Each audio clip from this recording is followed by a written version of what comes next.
Hey there, toy collector friends and Doctor Who fans alike. Welcome back to my channel. This is the Time Travelling Toy Collector, and this is the Parliament of the Daleks from Hero Collector and BBC TV Part 5. This is the 5th instalment of our walkthrough of the various component Daleks that make up the Parliament of the Daleks set, released by Hero Collector and Eagle Moss. So this time round we're looking at another pair of Daleks as we have in each of the videos so far, and this time we are crashing into the 1980s fully, with two models directly from the same story. They're from the 7th Doctor story, Remembrance of the Daleks. We're kicking off with this one, which is the Supreme Dalek, the black Supreme Dalek, and already Dalek aficionados can look at that and go, odd. And I'm not just talking about the paint job, but I will talk about the paint job in a second. As ever, let's just quickly check out the packaging. All of the Daleks come individually packaged. This was item number 70 in the original releases. And there we see it's a Supreme Dalek from Remembrance of the Daleks, featured Sylvester McCoy as the 7th Doctor. Yeah, so they all come packaged with this cardboard back packaging and the plastic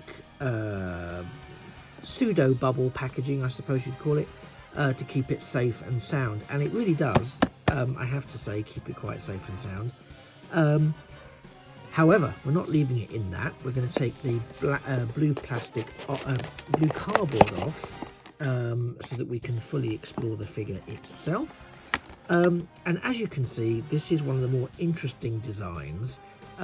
It's not the standard Dalek silhouette. As you can see, the skirt section, where the sensor globes, or whatever you want to call them, are, is somewhat different to the normal, in inverted commas, design for the Daleks. So that's point number one noted, and it's nice to see that they've captured that rather than just going for a basic repaint, which sometimes can be the case. Like I did in the previous video, I think we'll start with the shortcomings, so that they're out of the way, but are nevertheless addressed. Again, they are, I'm told, hand painted, so I take that into consideration. I also take into consideration the size and the scale, and the fact that they were available discounted when I purchased them as part of the box set. So those are factors I'm taking into consideration when it comes to weighing up my own opinions. You are, of course, entitled to your own views. So what I'm seeing here, as you are too, is just almost immediately we can't help but see some of this blobby paint job that's taken place on some of these sensor globes. Really, to be fair, the vast majority look okay. There are some where there's more black than white, and they look a little bit like dusted cupcakes, but there are some where the icing has just ever so slightly dribbled off the top of the cake, and it's bled out further than it really wanted to, which is a shame. It really is a shame, because of the way that it's packaged and presented, that is very much on display as part of the modular arrangement of these figures. Anyway, never mind, we'll carry on. Moving up the body of the Dalek here, so we get to the grille section, and it's kind of the same story. It is a nice grille section. Again, it's not revolutionary in its design. It probably is a reuse of an existing mould that's just been attached to the model, with the I was going to say screen accurate, but it almost isn't by default. We can see where the white intersections have been painted in. Again, it is a little bit blobby, it's a little bit bleedy, it's inconsistent in its sizing and shaping, which may be some sort of meta reference to the Dalek casings used throughout the 70s and the 80s, which would be disappointing. But even here you can see the alignment is significantly out in this area here, which is a shame. It is a shame. The paint on the globes this side actually is marginally better overall. The rest of the skirt being black is hiding a multitude of sins. The manipulator arm and the gunstick arm are both well drawn. You can see actually the curvature on the gun stick, which is very, very nice. The light segments that occupy the top dome that aren't the ears are actually relatively well done. A couple of little slight paint issues on this one, and overall I'm kind of happy with the eye stalk, even down to the quality of the pupil there. Yeah, so the overall build is quite robust. You know, the grills are there, the shape of it's there. As I say, the main body of the shape is very much there. It is a little disappointing, as is the theme really for this, that there are so many paint bleeds on this one.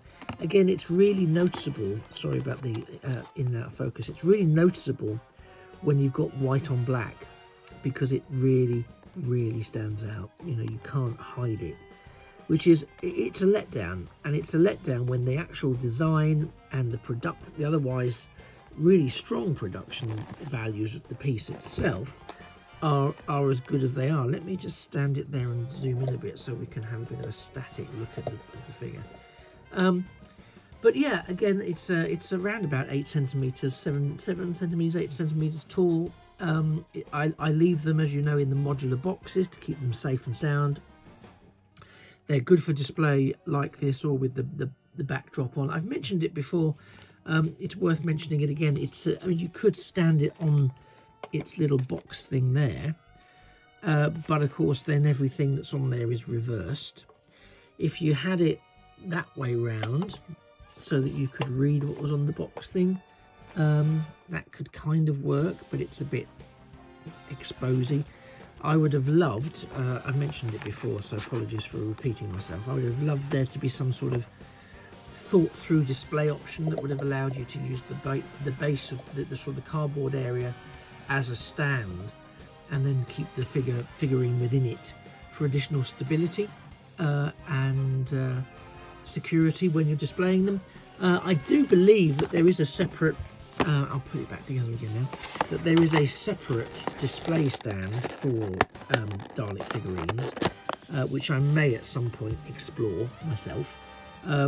But again, it's a really good figurine opportunity that hasn't quite translated as well as I would have hoped into its figurine configuration, but that's purely down to the paintwork, and that again may be one of those slightly irritating quality assurance issues that I know some people do have with Eagle Moss and Hero Collector figurines and larger ships in different ranges. It is, as some of you know, the reason I don't collect the individual figurines, because I do have issues with some of the paint detailing. But I was overall won over by the Parliament set because of the number of figures it brought together for the price point it brought it together at. So it kind of it appealed to me and to the collector in me. And again, as I said with one of the Daleks from the last instalment of this review range, it's not really a review, it's more my appreciation of what these figures are.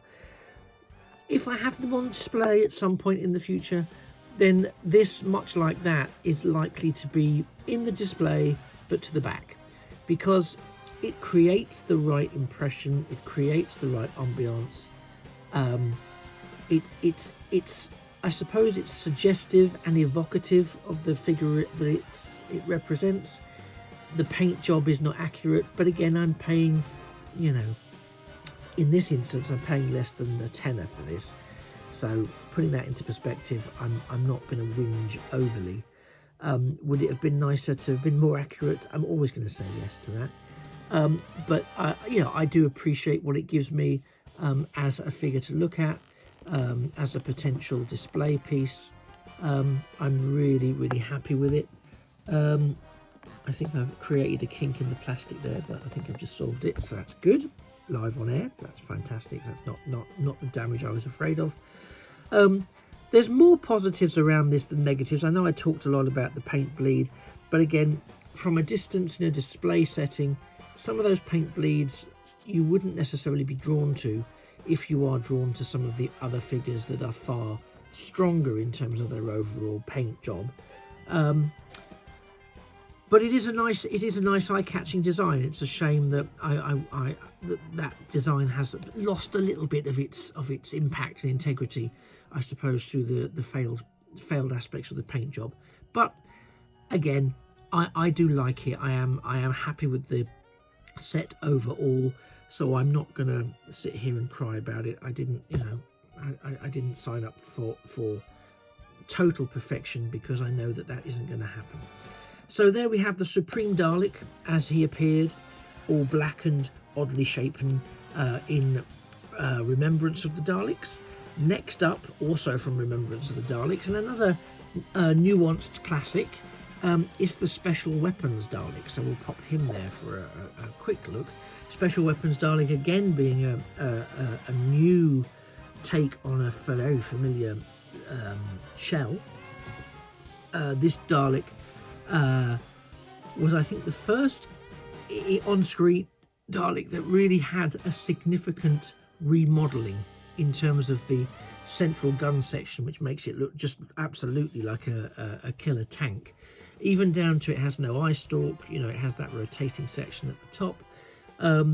So yeah, and this very much armoured segment in the middle that gives it that real tank-esque look, which I think is then reminiscent of what will come next. So the bit of Dalek design foreshadowing of the bronze Dalek that we first see materialising in the 2005 relaunch of the series. So there's a bit of that colour scheme and a bit of that design motif, particularly the bolted sections, that carry forward in time to that iteration of the Dalek. And of course, eagle-eyed Dalek fans and viewers of Doctor Who will know that this Dalek did materialise again in, I think it was Asylum of the Daleks, an 11th Doctor story with Matt Smith playing the Doctor. And we did get another chance to see this one in action. It also possibly turned up in the Peter Capaldi episodes around The Magician's Apprentice and The Witch's Familiar. I think I'm right about that. I could, however, be talking nonsense. It's not unknown. So this one came out, it was number 25, Special Weapons Dalek from Remembrance of the Daleks, and then of course there's Sylvester McCoy again as the Doctor. Let's pull off this little bit of casing so we can free the beast from inside, or free it relatively. As I've mentioned before, I am leaving these figurines in the plastic segment of the packaging for now to keep them clean and keep them dust free until I decide exactly how I'm going to present them or display them. I think it's fair to say that, I'm going to bring this in quite close, that the detailing and the modelling, and I'll talk about the paintwork in a second, we can associate with this particular model is significantly better than a lot of what we've seen before. It's got that sort of imperial livery that I've spoken about when we looked at the Necros Dalek in the last instalment. And we can see that, yeah, the base has got has got a golden tint. Again, the lower portion really is very reminiscent of that Imperial Dalek of the Necros type. You can really see that bolt work that's in that section and around that heavy-duty primary weapon. There's no manipulator arm here. This is just all-out firepower. And that very, very disconcerting dome where there's nothing. There's just that implacable nothingness of the Dalek. That should be a title of an episode. The nothingness of the Daleks. So yeah, as you can see all the way around this 360 of this particular figure, there is some blemishing and some distress paintwork on the lower section of the Dalek across the skirt area, and you know what? It really works. It also, again, perhaps covers a multitude of sins, but because of the nature of this very, very battle-hardened, battle-ready and battle-experienced figure, we're not left necessarily, well, I personally am not left looking at it going, yeah, some of that paintwork is shoddy, because actually this paintwork isn't shoddy. There are some segments here, and you can see where some of the globes aren't fully formed with the gold paint. But actually, when you blend that in, and I don't know if it's coming over as well as it could on the camera, but when you blend that in with the sort of dirty quality that is on the skirt area, which is associated with the blasts and the exposure to battle and war that this Dalek clearly has had, I don't think it actually. I think it actually makes it look more war-torn and battle damaged than it does a poor paint job. Does that mean that it's a perfect paint job? No. Are there some inaccuracies around the painting? Yes. Does the fact that it looks battle damaged and battle exposed help cover that up? Oh yes, definitely. Because you can see really there's some here as well on the dome. It's really not quite what it should be, but it equally is passable given the extent of the wider battle damage paintwork we've got here. It feels wrong to me, this section here, and I need to do some looking at some more reference photos, because I do actually have the character options version of this figure, but it's still boxed. But it feels like that section isn't quite right. It feels a bit unfinished, and I don't know whether it's supposed to have panelling or something, but it just gives me the feel of a recently plastered wall that's got bits missing. And I know that's a bit sort of vague and unhelpful, and it might be accurate. I just feel, just because of it's not a gigantic figure, but this area here just feels to me to be a bit vast and lacking in some kind of detail. And again, if you start focusing on it, you can really see that gold livery is a bit of a bendy wobbly paint job all the way around, which is, again, my suspension of disbelief begins to get dragged away from being taken with the quality of the figure. The detailing on the gun is excellent, by the way, and lots of the superficial detailing is really great. So I can't pretend it's not, and I wouldn't want to, because I think it is. I do think overall it's a brilliant figure. It's only when you really start to get in close and examine it that you start to ask questions, and then start to spot some of those failings in the QA quality assurance final aspects of the sign-off. But as I say, the majority of the skirt area, where it's dirty, where it's been at battle, I can forgive those. I'm a bit. This section here makes me a little bit unconsciously aware that it's not quite right or not quite finished. But apart from the levelling up of the detailing on the paint job there, I can't quite put my finger on why. But I will need to go away and look at some of the referencing in the magazine, which maybe we'll revisit in the next episode, which is the final one of box set 1. So anyway, let me pop this back down into its casing. Again, I don't pretend for a second that any of these are 100% screen accurate, but then I don't really think that Hero Collector try and pretend that they're 100% screen accurate either. Let's try and get those on. Obviously they want to do a little bit of a dance, so I'll pull out slightly to get them into shot. There we go. But these two, I really like the fact that they step out of the comfort zone, if you like, of Dalek design. They give us something very different. The paint job certainly lets the Supreme Dalek down, less so on the Special Weapons Dalek, apart from that top section. I just wish it looked like a little bit more complete than it does, but that might just be me misremembering what it should look like. And as I say, I will go away and we can look at that in the next instalment when I pull out the magazine again and we look at some of those colour photos.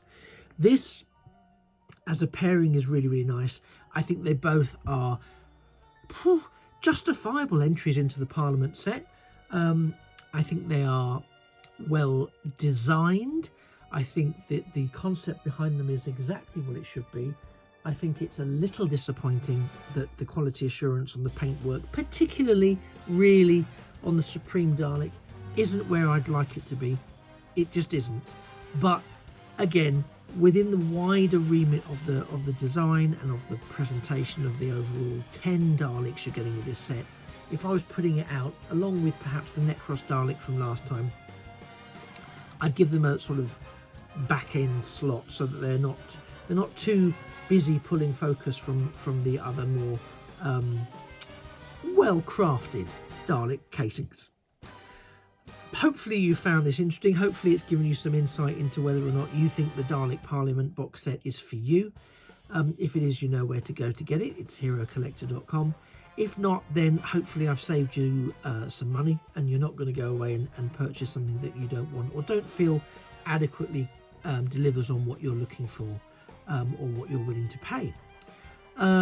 That's really all I'm aiming to do. Is I really like them, but again I'm not going to ignore where there's really notable issues around that. So yeah, are they screen accurate? Not really. Are they close enough for my tastes and for this set? Yes, they are. Am I repeating myself? Definitely I am. I just wanted to sort of end on that sort of clarification.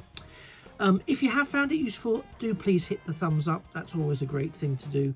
A subscription to the channel would be great so that you never miss an episode. And if you've not seen any of the previous Dalek episodes, by all means check out the Parliament of the Daleks playlist or the Doctor Who playlist that I've got for figures and figurines and consoles and so forth and so on. You've been a fantastic audience. Thanks for sticking with me the last 20 or so minutes. These have been two 1980s entries into the Parliament box set from Hero Collector, Special Weapons Dalek and Dalek Supreme, both of whom are not without their flaws, but overall pretty darn good from my point of view, ultimately. Hopefully you'll stick around and watch a couple of other videos while you're here. If not, I hope to see you in a future video. In the meantime, look after yourself, try not to get exterminated, and do remember that a thing of beauty is a toy forever. Take care.